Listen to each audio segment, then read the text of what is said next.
Welcome to Bruce Hurwitz Presents Meet the Experts. I'm your host, Bruce Hurwitz of Hurwitz Strategic Staffing. You can find us on the web at hsstaffing.com. I hope you'll consider us for all your staffing, career counseling, and speech writing needs. I am delighted to be joined today by Sally Morgan. We will be discussing speaking with authority. Meet the Experts is sponsored by P&K CPAs. P&K is a full-service accounting firm. They provide accounting and consulting services to businesses ranging from startups to small and mid-cap companies to nonprofits as well as high-net-worth individuals. Contact them today for a free consultation at pk-cpas.com or call them at 973-882-8810. They will be happy to be of service. Sally, welcome to the show. Thank you very much, Bruce. It's great to be here. Well, it's my pleasure. Please take a moment or two and introduce yourself to our viewers. Well, how about if I do my pitch that I do when I'm at a networking event? I remember that pitch. Hi. Hi, I'm Sally Morgan. I'm from Endicott, New York, and this is how we talk in Endicott, New York, and I'm a speaker development trainer. So I can help you transform your public speaking presentation skills into your most valuable asset and your most powerful branding. That's who I am. I remember when you did that at the Manhattan Chamber of Commerce. Mm-hmm. I was on the board at the time. I had given a talk on how to network. Oh. And then for whatever reason, I was going around asking people to introduce themselves. And when you started, I cringed. I said, oh my God, this is going to be just making a fool out of herself. And then it was brilliant, which is a good example of the inaccuracy of the statement, you only get one chance to make a good first impression. Well, the chance is over the whole time that I actually introduce myself. And it's a true story. Yeah. That's what's so cool about it, is that it's absolutely a true story. Well, let's get to a different true story. And I'm now going to share a slide that you were kind enough to prepare. And I like this slide because I found this research when I was writing a textbook. And this is based on UCLA professor Albert Mehrabian's 1967 research. So please, what do we have here? Well, when people come to me for help, especially if they have a speech, an important presentation to give, they want to know what to say. And that's never where I begin, because as you can see from this pie chart, the words are the smallest portion of the impact that you are going to make on an audience. So body language and facial expression is the largest portion, 55%. So if I'm saying to someone, yeah, I love you, that doesn't mean that I love you. So the facial expression and the body language in that tells people that I'm actually lying. And then we have the tone of voice. And that's what we're going to rely on heavily today, is that tone of voice. And it's not Which is 38%. 38% is tone of voice, energy, clarity. We can put diction in there. Those things enhance the words you say. Tone of voice tends to, it depends on so many factors. But if I talk like this and I say, hey, Bruce, how you doing? That does not have the same impact as when I'm using my full body to produce that sound, and I have a sound that is authoritative. So that's that portion. And then the words, what we choose to say. And as we talk about speaking with authority, there are a few things I'm going to say about word choice. But shall we just dive in and begin? So when I did my little introduction, body language is a language. It says so much. And even if you're not in front of an audience, even if you are speaking one-on-one with someone, that body language says so much. Well, one person is also an audience. One of the things that fascinated me, and I never thought about it, was when I was researching fear of public speaking. There are people who are scared to death going into a sales meeting one-on-one, the same way as someone may be scared to death to stand in front of 500 people and deliver a speech. Absolutely. But then there are people who can get up with no problem in front of hundreds of people, deliver a phenomenal speech, but in the time before the event begins, having to go over and introduce themselves to a stranger, they'd rather have root canal. Right, because some people feel protection or disconnection from that large an audience. But when you're one-on-one, it's right there, it's in your face. You can't avoid that. And the person who's okay one-on-one and then afraid in front of a crowd sees it the opposite way. It's how you think about it that affects your performance, basically. And you can't very well be authoritative if you are uncomfortable. Because no one's going to know why you're uncomfortable. Are you uncomfortable because you're lying? Are you uncomfortable because you don't feel well? Or are you uncomfortable because you're scared? Yeah.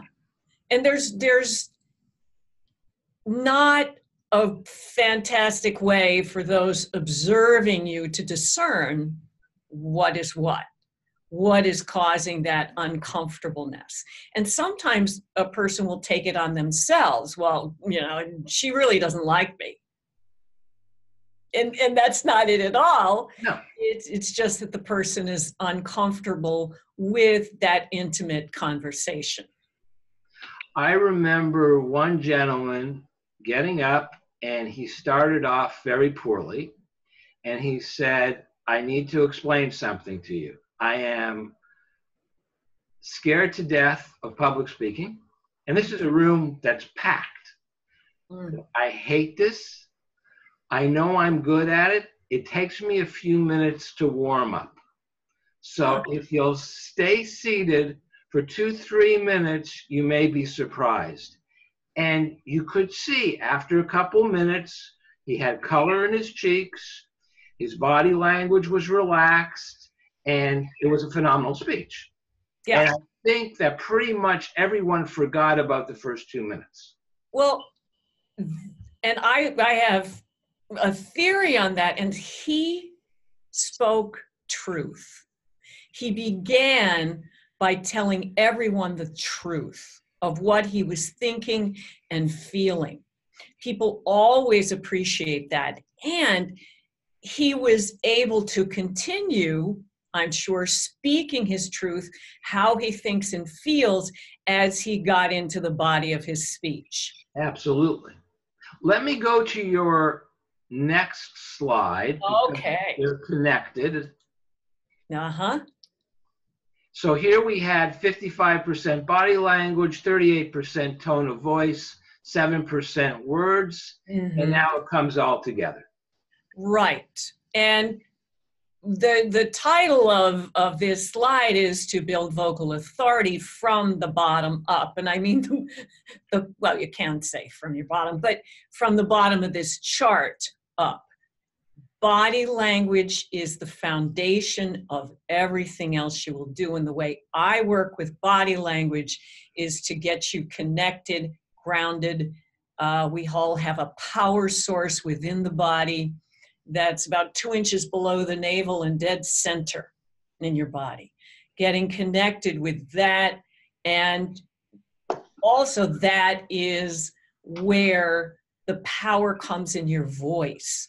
When you are connected there and those powerful abdominal, core, and back muscles kick in to give your voice authority. So you have to start with that body language, because it's your calling card, how you present yourself. But also when you're speaking about the voice itself, this is your instrument. This is the vocal instrument. And if I'm all curled in on myself, I can't get that instrument open. It went right into my nose. But when I get that straightened out, you can immediately hear the difference in my voice, because this is my instrument. It would be like taking a trombone and bending the slide and then trying to play it. It's not possible. So having your body alignment open and strong adds to the perception that you have authority, and it also contributes to the authority in your voice. So can't separate one from the other, really. So you've got your body language, then you have in your chart, I'll go back to it. Okay. You have in your chart the voice quality, by which you mean the tone. Yeah. And you've already demonstrated that. Your facial expression.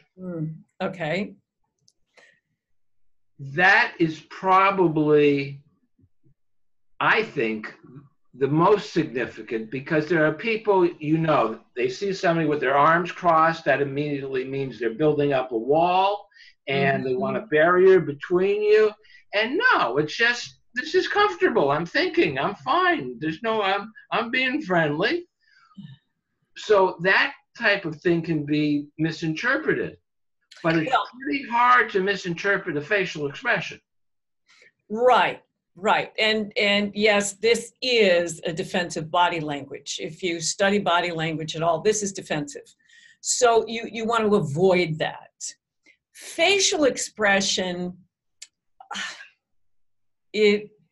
just being aware, being somewhat aware of what your face is expressing.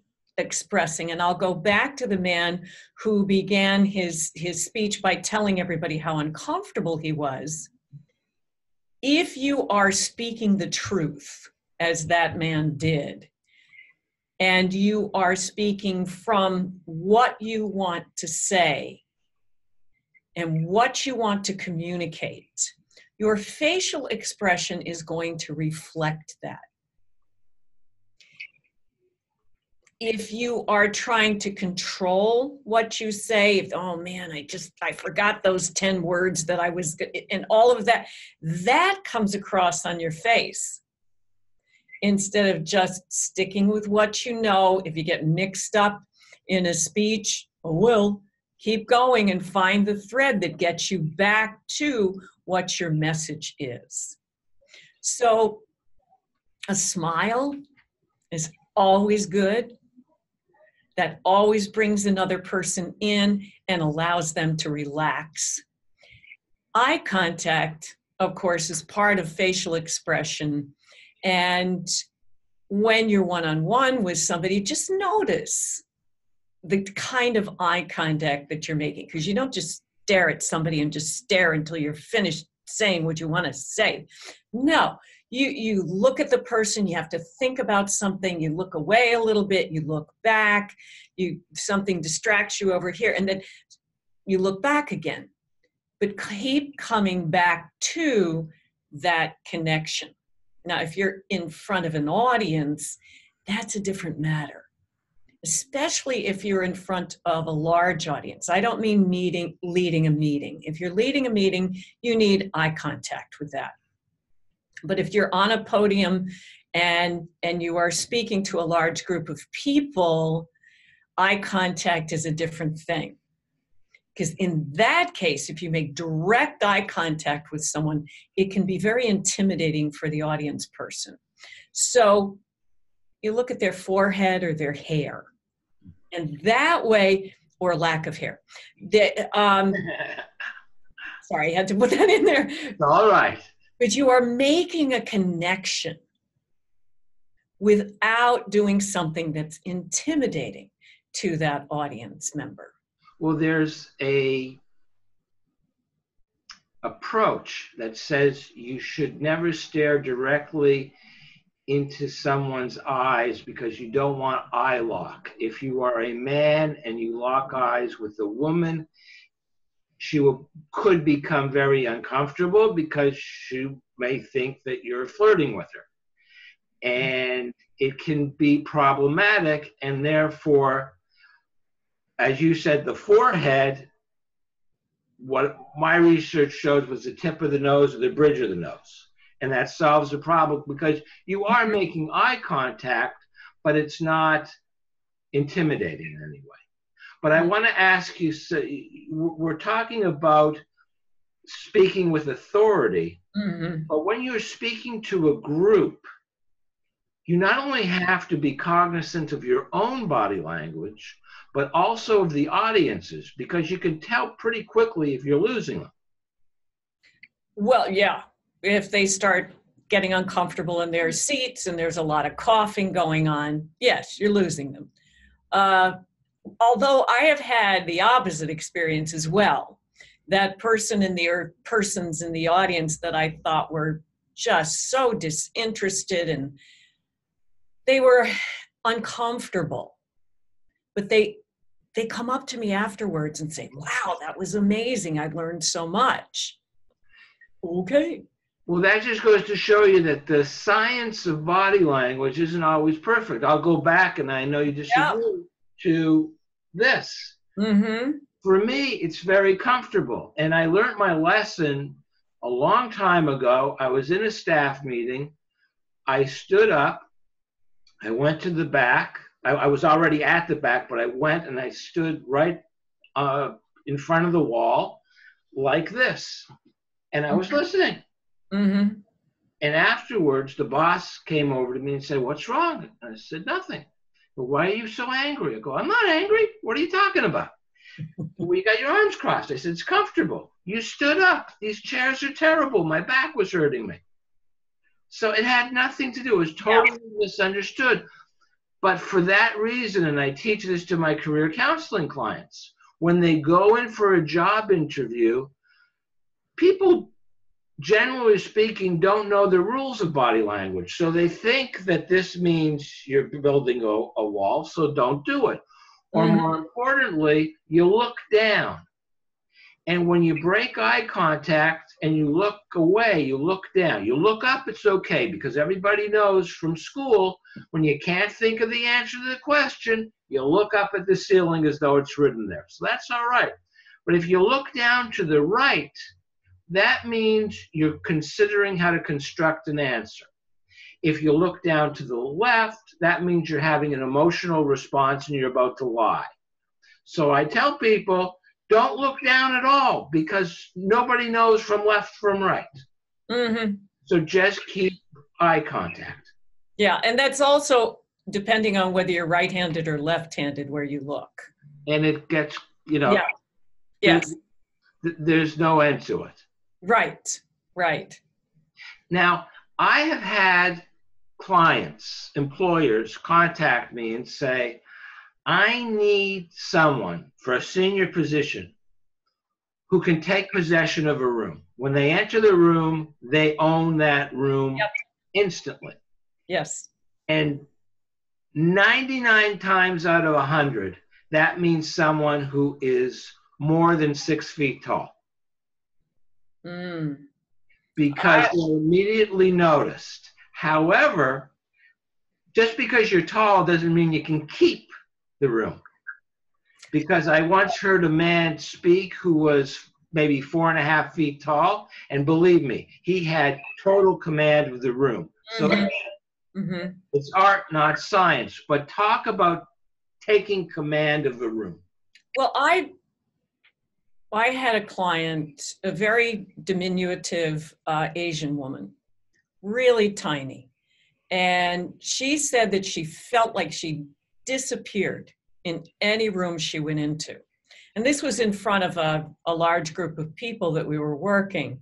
And I gave her a technique to work with her body language.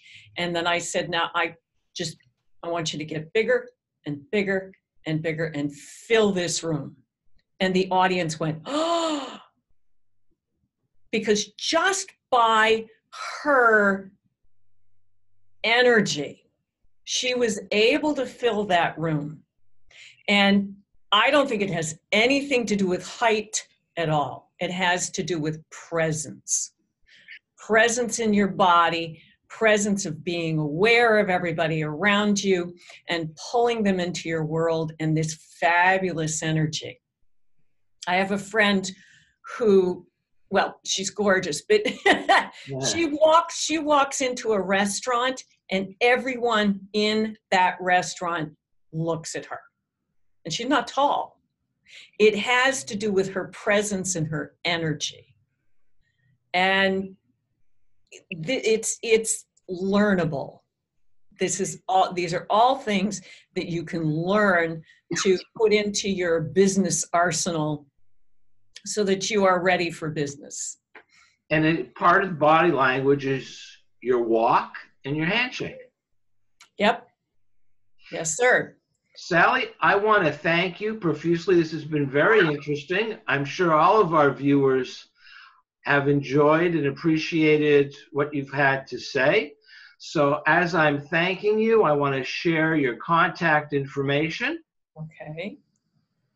So I thank you profusely for having come on. Thank you. It's been wonderful. This is great. And I encourage anybody who's interested in this, just contact me. I love talking to people.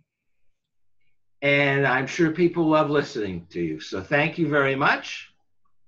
Thanks for watching and keep focused on success.